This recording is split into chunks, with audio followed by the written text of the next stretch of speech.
তৃণমূলের প্রবেশের জন্য তাদের মধ্যে এখনো অনেকে অত্যন্ত আগ্রহী। মমতা বন্দ্যোপাধ্যায় এবং অভিষেক বন্দ্যোপাধ্যায় দরজা খুলছেন না।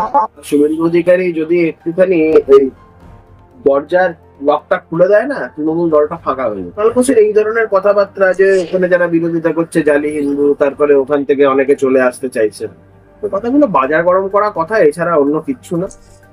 ওদের সাংসদদের ভেতরে লড়াই হয়, সেগুলো হোয়াটসঅ্যাপে পর্যন্ত আমাদের কাছে চলে আসে।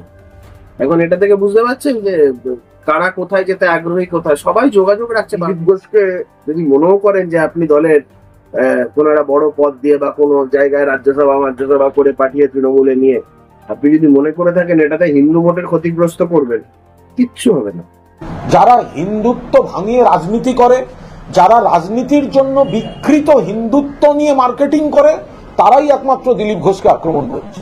এমন একজন ব্যক্তির পাশে দাঁড়িয়ে দিলীপ ঘোষকে ছবি তুলতে হচ্ছে যে ব্যক্তি জেল খাটা আছে। দিলীপ বাবুর কথা বলতে গিয়ে আমাদের কুণাল ঘোষের, দিলীপ ঘোষের কথা বলতে গিয়ে কুণাল ঘোষের কথা বলতে হচ্ছে। এটাতেই বুঝতে পারছি দিলীপ ঘোষের কতটা অধঃপতন। কোথায় দিলীপ ঘোষ আর কোথায় কুণাল ঘোষ। দিলীপ ঘোষকে যারা আক্রমণ করছে তারা অনেকেই তৃণমূলে যাওয়ার জন্য আগ্রহী, কিন্তু মমতা বন্দ্যোপাধ্যায় ও অভিষেক বন্দ্যোপাধ্যায় নাকি দরজা বন্ধ করে রেখেছেন, সেই কারণেই তারা তৃণমূলে ঢুকতে পারছেন না, এমনটাই মন্তব্য কুণাল ঘোষের। ওদের সাংসদদের ভেতরে লড়াই হয়, সেগুলো হোয়াটসঅ্যাপে পর্যন্ত আমাদের কাছে চলে আসে। এখন এটা থেকে বুঝতে পারছেন যে কারা কোথায় যেতে আগ্রহী, কোথায় সবাই যোগাযোগ রাখছে ভারতীয় জনতা পার্টি। ভারতীয় জনতা পার্টির নেতারা শুভেন্দু অধিকারী যদি একটুখানি ওই দরজার লকটা খুলে দেয় না, তৃণমূল দলটা ফাঁকা হয়ে যাবে। কিন্তু শুভেন্দু অধিকারী স্পষ্টত বলেছে যে কর্মীদের অবজ্ঞা করে কোনো কিচ্ছু করা হবে না। যেখানে যেই কর্মীরা চাইবে না, কার্যকর্তারা চাইবে না, তাদেরকে নেওয়া হবে। স্পষ্টত ভাবে শুভেন্দু অধিকারী এবং দলও সেই বিষয়টা জানিয়েছে। তো এই কুণাল ঘোষের এই ধরনের কথাবার্তা যে ওখানে যারা বিরোধিতা করছে জালি হিন্দু, তারপরে ওখান থেকে অনেকে চলে আসতে চাইছে, তো কথাগুলো বাজার গরম করা কথা, এছাড়া অন্য কিচ্ছু না। দিলীপ ঘোষের এই ধরনের একটা আবহাওয়া তৈরি হয়েছে রাজনীতিতে। মমতা বন্দ্যোপাধ্যায় তো চরম বিপাকে রয়েছেন, কারণ মমতা বন্দ্যোপাধ্যায় এতদিন ধরে মাইনরিটি কনসলিডেশন করে এসছে। এবারে যখন মেজরিটি কনসলিডেশন হচ্ছে, যখন হিন্দুরা যাচ্ছে, হিন্দুরা ঐক্যবদ্ধ হচ্ছে, মমতা বন্দ্যোপাধ্যায়ের তো ঘুম চলে গেছে। তাই মমতা বন্দ্যোপাধ্যায় এই ধরনের কিছু স্টান্টবাজি করতে চাইছেন, করে আলটিমেটলি এই গোটা বিষয়টাকে ভুলিয়ে দিতে চাইছেন। মমতা বন্দ্যোপাধ্যায় স্পষ্টভাবে বলছে, আপনি দিলীপ ঘোষকে যদি মনেও করেন যে আপনি দলের কোন একটা বড় পদ দিয়ে বা কোনো জায়গায় রাজ্যসভা করে পাঠিয়ে তৃণমূলে নিয়ে আপনি যদি মনে করে থাকেন এটাতে হিন্দু ভোটের ক্ষতিগ্রস্ত করবেন, কিচ্ছু হবে না। ভারতীয় জনতা পার্টি 2026 সালে আপনাকে হারাবে। ভারতীয় জনতা পার্টি আপনাকে ক্ষমতাচ্যুত করবে, আপনাকে গদিচ্যুত করবে, আপনাকে প্রাক্তন মুখ্যমন্ত্রী করে ছাড়বে ভারতীয় জনতা পার্টি। যে কথা শুভেন্দু অধিকারী বারংবার 2021 সালের পর থেকে বলে আসছেন যে ওনাকে প্রাক্তন করে ছাড়বো, 2026-এর পরে তাই সত্যি। এবং একটা দিলীপ ঘোষ কি করলো না করলো তাতে কিচ্ছু এসে। কুণাল ঘোষ যারা দিলীপ ঘোষকে দীঘার জগন্নাথ মন্দিরে যাওয়া নিয়ে কটাক্ষ করছে, তারা আর যাই হোক প্রকৃত হিন্দু নয়, তারা ভেজাল হিন্দু, এমনটাই মন্তব্য করছেন কুণাল ঘোষ। কি বলবেন? এই কথা কি জবাব দেবো? এখন সমস্যাটা হচ্ছে এটাই যে এখন দিলীপ বাবুর কথা বলতে গিয়ে আমাদের কুণাল ঘোষের, দিলীপ ঘোষের কথা বলতে গিয়ে কুণাল ঘোষের কথা বলতে হচ্ছে। এটাতেই বুঝতে পারছি দিলীপ ঘোষের কতটা অধঃপতন হয়েছে। কোথায় দিলীপ ঘোষ আর কোথায় কুণাল ঘোষ। দিলীপ ঘোষ এমন একজন ব্যক্তির সাথে তার তুলনা টানতে হচ্ছে, দিলীপ ঘোষের সাথে, যে ব্যক্তি, এমন একজন ব্যক্তির পাশে দাঁড়িয়ে দিলীপ ঘোষকে ছবি তুলতে হচ্ছে যে ব্যক্তি জেল খাটা আসামে। কতটা অধঃপতন হয়েছে বুঝতে পারছেন? অদ্ভুত ভাবে দিলীপ ঘোষের সমস্ত বক্তব্য তৃণমূলের পেজ থেকে বেশি শেয়ার হচ্ছে, তৃণমূলের নেতারা বেশি শেয়ার করছেন, কুণাল ঘোষ সেটাকে নিয়ে রিয়াকশন দিচ্ছেন, কুণাল ঘোষ সেটাকে বড়াই করে পোস্ট করছে। এর থেকে তো দুটো জিনিস আমি আবারও বলছি, হয় আছে এর পেছনে কোনো অভিসন্ধি, নয় দিলীপ ঘোষকে ব্ল্যাকমেল করা হচ্ছে। দিলীপ ঘোষের কাছে তার প্রিন্সিপাল আগে, কেন্দ্র বা রাজ্য নেতৃত্ব যাই বলুক, নিজের প্রিন্সিপাল থেকে নড়বেন না তিনি। এমনকি কারো সমর্থনেরও দরকার নেই দিলীপ ঘোষের। আজ সকালে এমনটাই বলতে শোনা গেল। কি বলবেন?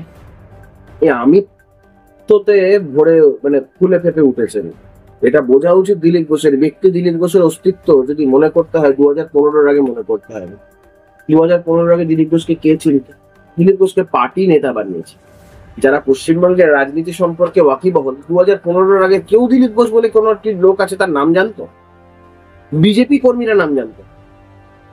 যে দিলীপ ঘোষ 2015 সালের আগে পশ্চিমবঙ্গের দেখুন, আমরা যারা ছোট থেকে বড় হয়েছি, রাজনীতি করেছি, সবাই বিভিন্ন রাজনৈতিক দলের নেতাদের আমরা নাম শুনে এসেছি, কিন্তু দিলীপ ঘোষের নাম কেউ কোনোদিন শুনিনি। আমরা ছোটবেলা থেকে মমতা ব্যানার্জির নাম শুনেছি, শুভেন্দু অধিকারীর বাবার নাম শুনেছি, পরবর্তীকালে শুভেন্দু অধিকারীর নাম শুনেছি, কংগ্রেসের নেতাদের নাম শুনেছি, সিপিএম এর নেতাদের নাম শুনেছি, বিজেপি নেতাদের নাম শুনেছি, তথাগত রায়ের নাম শুনেছি, রাহুল সিনহাদের নাম শুনেছি, তপন সিকদারদের নাম শুনেছি, অসীম ঘোষদের নাম শুনেছি, কিন্তু দিলীপ ঘোষের নাম কোনোদিন আমরা শুনিনি। আমি কেন, কেউই শোনেনি। সে দিলীপ ঘোষ 2015 সালের পরে রাজনীতিতে প্রাসঙ্গিক হলেন বিজেপি রাজ্য সভাপতি হওয়ার পরে। তিনি যদি সম্পূর্ণ আমি সর্বস্ব হয়ে যান, এটা খারাপ বিষয়। দিলীপ ঘোষ কি প্রিন্সিপাল নিয়ে চলছেন সেটা উনি বলুন, যে কি প্রিন্সিপাল, তৃণমূলের সাথে একসাথে চলার প্রিন্সিপাল। সেটা যদি উনি আজকে দাঁড়িয়ে বলেন, কালকে দল তার বিরুদ্ধে যা ব্যবস্থা নেওয়ার নেই। দল তো স্পষ্টভাবে বলেই দিয়েছে যে দিলীপ ঘোষের এই অবস্থানকে দল সমর্থন করে না। আর ওনার কিসের প্রিন্সিপাল? যে কর্মীদেরকে মমতা বন্দ্যোপাধ্যায় খুন করেছেন, তার শয়ে শয়ে কর্মীদের খুন করেছেন মমতা বন্দ্যোপাধ্যায়, তার পাশে বসে ছবি তোলাটা প্রিন্সিপাল? তার বিয়েতে মমতা বন্দ্যোপাধ্যায় ফুল পাঠাচ্ছে সাদরে, সেটাকে গ্রহণ করাটা প্রিন্সিপাল?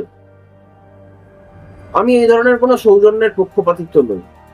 দিলীপ ঘোষ যদি ওটা আলাদা যেতেন, ওখানে গিয়ে দেখে যদি যেতেন, গিয়ে বলতেন যে আমি দেখতে এসেছি, আমি একজন হিন্দু হিসাবে দেখতে এসেছি, কিন্তু সরকার যেটা করছে সেটা ঠিক না, সরকারের স্ট্যান্ডটাকে যদি অপোজ করতেন, বলতাম হ্যাঁ হিম্মত আছে।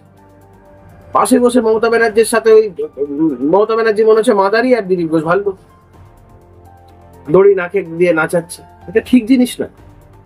আর কালকে হঠাৎ করে বলে উঠলেন কে কৌস্তব বাগচি, আমি পোস্ট করেছিলাম বলে এক জায়গায় বললো কে কৌস্তব বাগচি।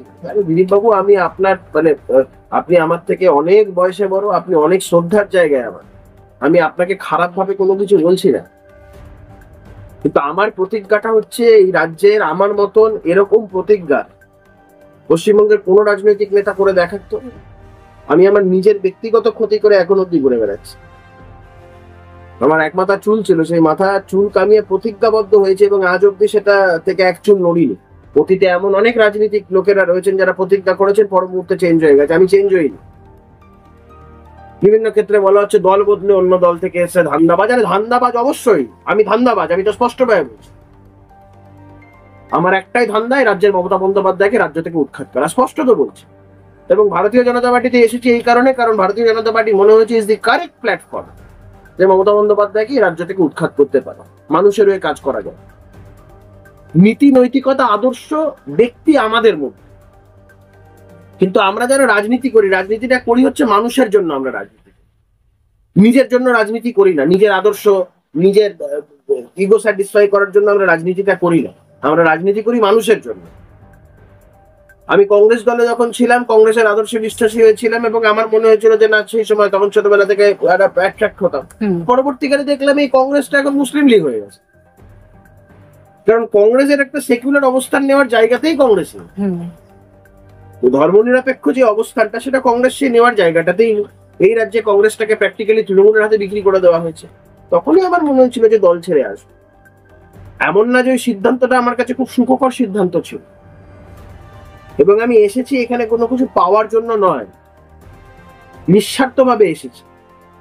আমি বিরোধী দলনেতাকে জিজ্ঞাসা করবেন যে আমি এখানে, বিরোধী দলনেতা বলো, একনলেজও করে যে নিঃস্বার্থভাবে এসেছি, ধান্দা একটাই। আমি আবারও বলছি, দিলীপ বাবু বলেছেন না গামছা বেঁধে নেতা হয়ে যায় কিনা, গামছা বেঁধে নেতা হয় না।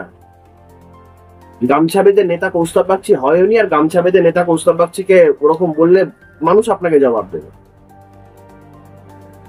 এর মধ্যে ত্যাগ আছে, আপনার হয়তো জীবনে অনেক ত্যাগ আছে, আমি আপনার সেই বয়সে মধ্যে পড়ি না। আমি সেই জীবনটা বেছে নিইনি, আপনি সেই জীবনটা বেছে নিয়েছেন, এর জন্য আপনাকে হ্যাটস অফ, আপনার অনেক ত্যাগ আছে। কিন্তু আমাদের রাজনৈতিক জীবনে ত্যাগের ত্যাগটা কম নয়। আমরা আমাদের রাজনৈতিক জীবনে যেটুকু এখন অব্দি ক্ষুদ্র রাজনৈতিক জীবনে অনেক কিছু সাফার হয়েছে, অনেক কিছু ক্ষতির সম্মুখীন হয়েছে। তো সেই জন্য কাউকে এরকম ছোট কথা বলার আগে 10 বার ভাবা উচিত। আপনি জানেন না কে কৌস্তব বাগচি? এই কৌস্তব বাগচির সাথে 2 দিন আগে পাশে বসে মিটিং করেছে। কৌস্তব বাগচি যখন গ্রেপ্তার হয়েছে, আপনি তার বিরুদ্ধে স্টেটমেন্ট দিয়েছেন। আপনি জানেন না কৌস্তব বাগচি কে? এখন আপনি এই অহংকার এবং একটা মারাত্মক একটা আমিত্বের এতে ঢুকছেন। ঈশ্বরের কাছে প্রার্থনা করব আপনি মানসিকভাবে সুস্থ হন, আপনি এই সংকটময় একটা মুহূর্তের বাইরে বেরিয়ে আসুন। যদি কোনো অভিসন্ধি নিয়ে দিলীপ ঘোষ এই ধরনের কোনো কাজ করে থাকেন, আমার কিচ্ছু বলার নেই। ওনার যা চিন্তা ভাবনা, উনি যা করতে চাইছেন করুন। কিন্তু যদি ব্ল্যাকমেলড হয়ে থাকে, যদি কোনোভাবে ফেসে গিয়ে থাকে, না, এই বলবো দিলীপ বাবুকে স্বভাব সিদ্ধ ভঙ্গিমায় এগিয়ে এসে সমস্তটা স্পষ্টভাবে নিজে প্রকাশ্যে আনবে।